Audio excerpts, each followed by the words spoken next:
Hello everyone, I'm Nicklas, and in this presentation I will give a brief introduction to a project I did in collaboration with my advisor Xiaolong Wang. And in this project we seek to improve the generalization in image-based RL by what we denote as soft data augmentation. Within the last few years, there has been amazing progress in end-to-end policy learning for continuous control problems, especially using deep reinforcement learning.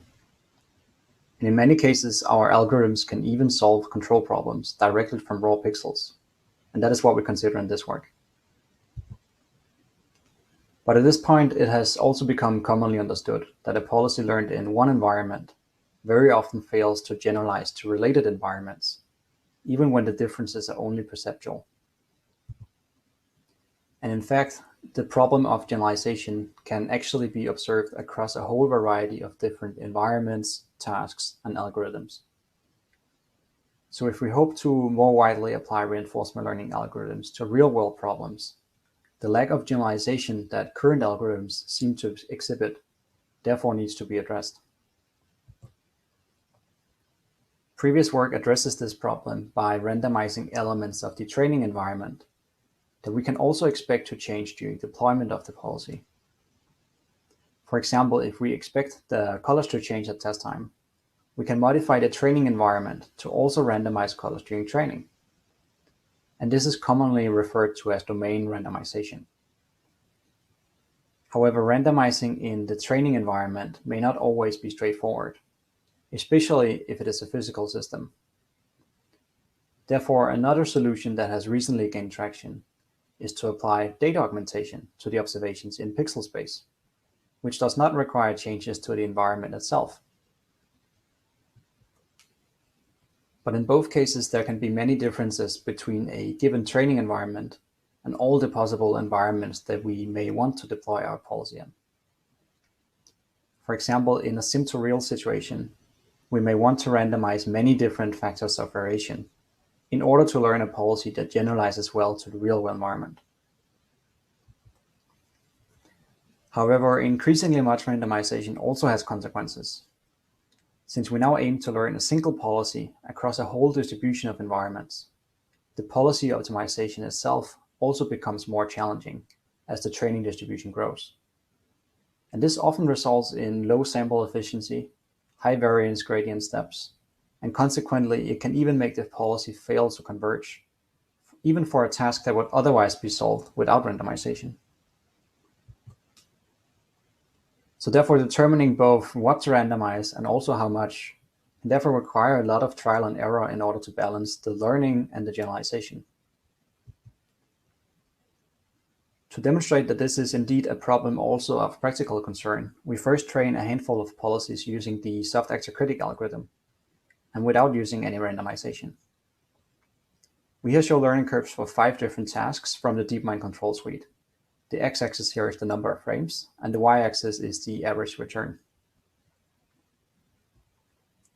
And we then train another set of policies on the same tasks, but we now randomize colors during training. And we find that this domain randomization actually decreases the sample efficiency substantially. And when we instead randomize colors through the use of data augmentation, we observe a very similar decrease in sample efficiency. So in this work, we investigate the cause of instability when using data augmentation in deep RL. And we find that it emerges from this trade-off between the learning and the generalization. So our key insight here is that instead of doing RL on a randomized domain, we can instead decouple the data augmentation from RL itself by only performing augmentation in auxiliary representation learning. And this naturally separates the objective of learning to solve a task and the objective of generalizing that behavior across different domains. And this is what we call soft data augmentation. Our proposed method can be implemented on top of any standard RL algorithm that uses function approximation. First, we separate a policy network into an encoder and a policy head, such that the encoder learns to project image observations into a latent space, and the policy head takes these features as input and outputs an action. But in practice, everything is still optimized end-to-end, and we make no changes to the architecture. So our goal here is to learn a latent representation that produces similar features for observations that have the same semantic meaning, regardless of their appearance. We formulate this difference in observations as a nonlinear transformation T that might either correspond to the application of data augmentation during training, or it might stem from domain shifts in the test environment itself.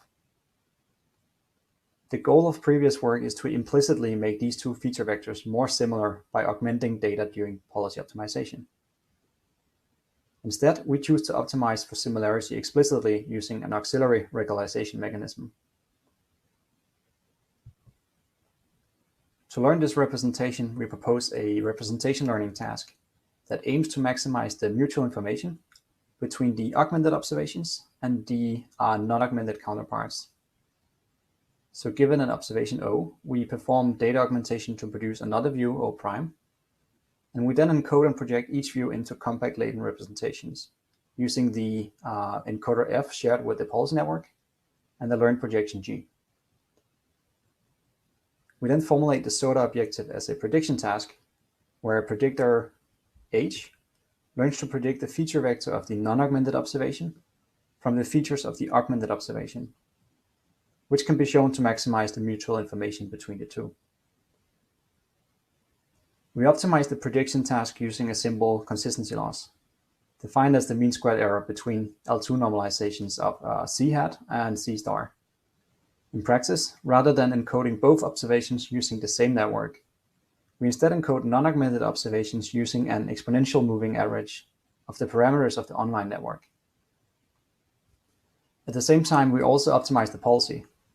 We do so strictly from non-augmented observations, without any changes to the objective. But because the policy shares an encoder with the SOTA task, it still benefits from the data augmentation. While our method does not make any assumptions about the choice of data augmentation, in this work we choose to experiment with a random convolution augmentation proposed in previous work, as well as a novel random overlay augmentation that linearly interpolates between an observation and a random image drawn from some unrelated dataset. First, we evaluate our method on the DeepMind control suite, which is a popular benchmark for RL from images. And here agents are trained and evaluated in the same environment, so observational overfitting is not really a concern. So we propose the DM control generalization benchmark, where agents are trained in a single fixed environment and are then expected to generalize the learned skills to a large number of different environments that all differ from the training environment in some systematic way. And this allows us to study the generalization of algorithms under different distribution shifts. Concretely, we focus on environments with randomized colors, as well as moving video backgrounds. And for each setting, we propose two different difficulties. In terms of sample efficiency, SOTA matches the baseline SAC, whereas the other methods exhibit both high variance and converge to suboptimal policies. In the bottom row show here, we measure generalization to environments with randomized colors over the course of training. We see that SOTA achieves near optimal generalization, far better than any of our baselines.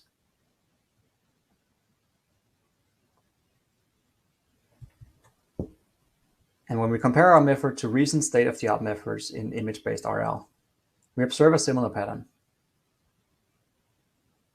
And we observe an especially large gap on the extremely challenging video hard benchmark shown on the right here, which would suggest that SOTA also scales better to large distribution shifts than previous methods.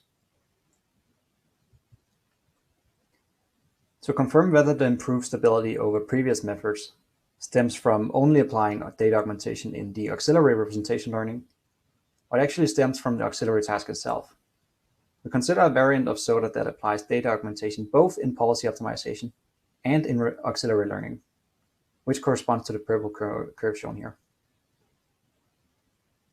Our proposed variant of SOTA is shown in red, and the naive data augmentation is shown in green.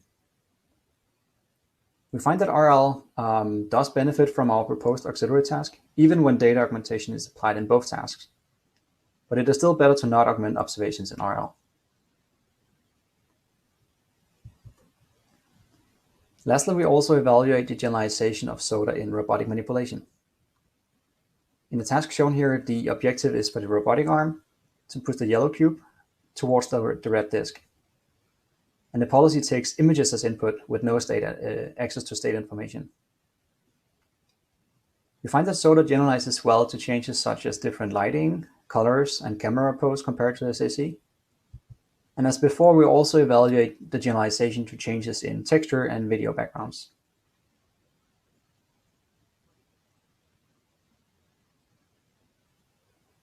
For more information about the project, we invite you to check out the link here, which also includes open-sourced implementation of both our method, our baselines, and our generalization benchmark.